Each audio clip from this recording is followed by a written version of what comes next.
Matias Rojas no São Paulo e Vitor Sá no Corinthians. Vídeo de hoje do canal do Nicola responde essas duas especulações. Fala aí pessoal, sou Jorge Nicola, bem-vindos a mais um vídeo do canal. Sempre bom ter vocês por aqui, sem perder tempo. Pedir para deixar like, se inscrever no canal e ativar as notificações. Super importante que você se inscreva no canal. Tem muita gente que assiste aos vídeos de forma diária, mas não é inscrito, dá essa moral. Combinado? Quero fechar esse vídeo para falar sobre a possibilidade de Matias Rojas, ex-meia atacante do Corinthians, virar reforço do São Paulo. Nas últimas horas, um site que cobre o São Paulo cravou que existem tratativas entre Rojas e Tricolor. Antes de gravar esse vídeo, procurei dois dirigentes do São Paulo para saber o que há de verdade nessa história. Primeiro, contar um pouquinho sobre o momento do Matias Rojas. Desde que deixou o Corinthians, ele já peregrinou por alguns lugares sem dar certo em lugar algum. Esteve no Inter Miami, mais ou menos. Foi pro River Plate, foi mal. Depois pro Portland Timbers, também mal. Tanto no River Plate quanto no Portland Timbers, 8 jogos em cada um desses clubes e um gol marcado. Contratos curtos e rescisões rápidas. Matias Rojas, aos 31 anos de idade, está livre para escolher seu futuro. Confesso que achei a negociação meio estranha por conta da idade, 31 anos. E o fato de o Matias Rojas nunca conseguir disputar mais do que 30 partidas na temporada, já deixei bem claro para vocês que a prioridade do São Paulo em relação a reforços para o ano que vem vai ser de jogadores com idade baixa e com potencial para jogar 60, 70 partidas no ano. Está muito longe de ser o caso do Rojas. Pois bem, perguntei ao dirigente do São Paulo, a um dos dirigentes, e ele disse esquece. O segundo dirigente ainda cravou que o nome do Matias Rojas nunca foi debatido internamente, apesar de ter sido sugerido por um empresário. Então houve uma sugestão, o São Paulo descartou logo de cara e nem tem intenção de abrir conversas com Matias Rojas, o mesmo que cobra na FIFA 44 milhões de reais do Corinthians, enquanto o Timão não se acertar com o Rojas, não vai poder registrar novos atletas. Só para completar o noticiário do São Paulo, Luciano com trauma na perna e Ferreira com edema na coxa são mais dois desfalques do Tricolor, que tem 15 baixas para o confronto contra o Fluminense na noite dessa quinta-feira no Maracanã. A última do São Paulo, o Tricolor quitou uma dívida de R$1.900.000 com o Leandro Guerreiro. Você lembra dele? Ex-atacante do próprio Tricolor. O Leandro conseguiu na justiça cobrar 20% do direito de arena durante a sua passagem pelo Morumbi. E você acha que o São Paulo tem chances contra o Fluminense na noite dessa quinta? Gostaria de Matias Rojas no Tricolor? Já usa o espaço para comentário para registrar sua opinião. Só não esquece de deixar like, de se inscrever no canal. A gente se encontra assim que surgir notícia. O Breno Oliveira está perguntando sobre Hinestrosa, se ele pode pintar no São Paulo em 26. Vocês lembram de Hinestrosa? Jogador do Atlético Nacional da Colômbia. Nem sei para onde ele foi, deixa eu ver o que está sendo escrito. Mas, cara, não faz muito sentido. É jogador caro, né? Deixa eu ver aqui, ó. Hinestrosa. Esse menino, não mais menino, né? Marino Hinestrosa. Ele passou pelo Palmeiras na base. Ah, tá lá indo no Atlético Nacional. Foi o Hinestrosa, foi ele mesmo que passou pelo Palmeiras, tá? Teve várias propostas para deixar o Atlético Nacional na metade do ano, acabou ficando. Temporada de 49 jogos, 7 gols e 9 assistências. Por que dá para dizer que é impossível tirá-lo do Atlético Nacional? Porque vai haver a necessidade de um investimento pesado. Jogador que foi convocado para a seleção colombiana. Hoje está avaliado, deixa eu ver qual que é a avaliação do Marino Hinestrosa. Assim, o São Paulo até vai contratar, tá, pessoal? Mas não vai investir 5, 6, 7, 8 milhões de euros em um jogador, não há dinheiro. Ó, ele está avaliado em 5 milhões e meio de euros. Duvido que o Atlético Nacional não venda por menos de 6, 7, 8, 9, 10, enfim. Esquece. Chance zero. Matias Rojas no São Paulo é verídico? Ô, Ivo, o Matias Rojas está ficando livre no mercado, mas, cara, tem contra si um problema importantíssimo. O São Paulo não quer, em hipótese alguma, contratar jogador veterano, jogador velho. E o Matias Rojas tem 30 anos de idade. Apesar de estar livre no mercado, está deixando o Portland Timbers, não me parece ser o jogador que o São Paulo busca. Tá? O São Paulo vai dar prioridade total para jogadores jovens, com bastante saúde, que aguentem muitos minutos. Não é o caso do Matias Rojas. Você pega os jogos dele, por exemplo, ó, temporada de 22, 35 jogos. Temporada de 23, 38 jogos. Temporada de 24, 10, 20, 30 jogos. Temporada de 25, fez 16 jogos. O São Paulo precisa em primeiro lugar, de jogadores com muita capacidade física, tá bom? O Silmar Lima, boa noite, Nicola. Quais as novidades do meu tricolor paulista? Nada muito novo nessa quarta-feira.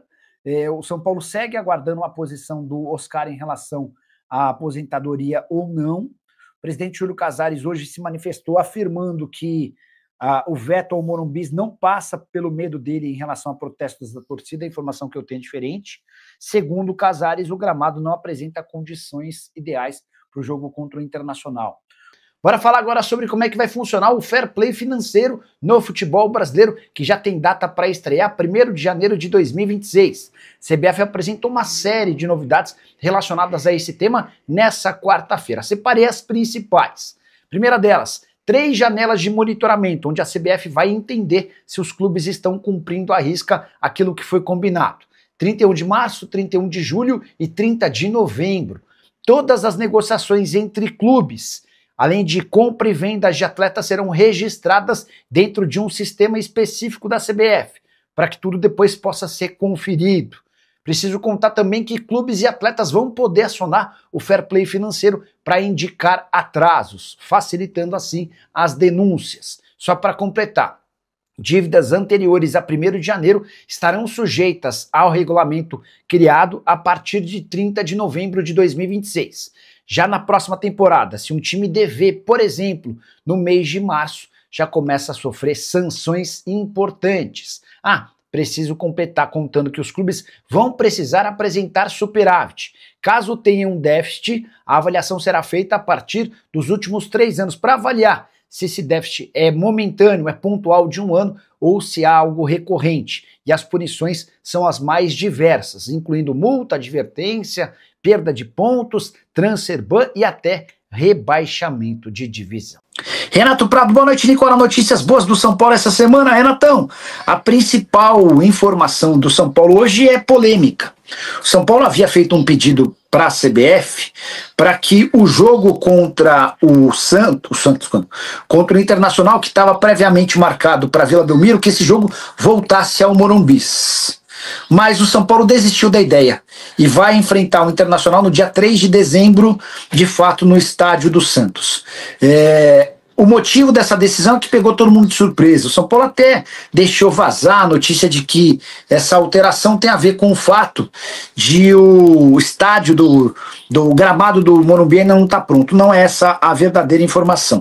O presidente Júlio Casares optou por fazer o jogo na Vila Belmiro com medo de protestos de torcedores do São Paulo que estavam programando uma grande manifestação para o lado de fora do jogo, do dia do jogo contra o Internacional no Morumbi. Beleza?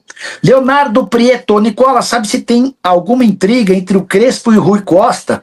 Você acha que o Crespo fica pelas entrevistas dele após os jogos? Leonardo, se a gente for se valer só pelas entrevistas, dá para imaginar que talvez não. Mas o que eu escuto de pessoas do São Paulo que estão no dia a dia é a garantia de que ele vai cumprir o contrato, até porque o Crespo não tem tanto mercado assim e sabe o que o São Paulo tende a melhorar. O Silmar Lima quer saber se o São Paulo vai contratar outro goleiro. Não. Há muita convicção de que o Rafael dá conta do recado, o investimento vai ser feito em posições mais específicas. O Luiz Santos, Nicola, que vergonha dessa diretoria do São Paulo. Tiraram um jogo que outrora era da Vila, pediram para voltar ao Morumbi. Aí quando conseguiram, mudaram do Morumbi devido aos protestos. Absurdo. Tô com você nessa, não há como defender dirigente do São Paulo. O Felipe Oliveira, tem notícias do São Paulo? Felipe, eu falei agora há pouco sobre o Morumbi, a ideia do São Paulo o São Paulo mandou um ofício para a CBF pedindo que o jogo contra o Inter no dia 3 aconteça na Vila. Vou acrescentar uma outra informação. O São Paulo decidiu deixar para 2026 a votação no Conselho Deliberativo sobre a criação de um fundo para Cotia, aquele fundo que pretende captar 350 milhões de reais. Essa grana vai ser muito útil para que o São Paulo possa contratar jovens estrelas da América do Sul que vão no CT de Cotia ganhar um pouco mais de força, um pouco mais de fôlego para serem promovidos ao time principal.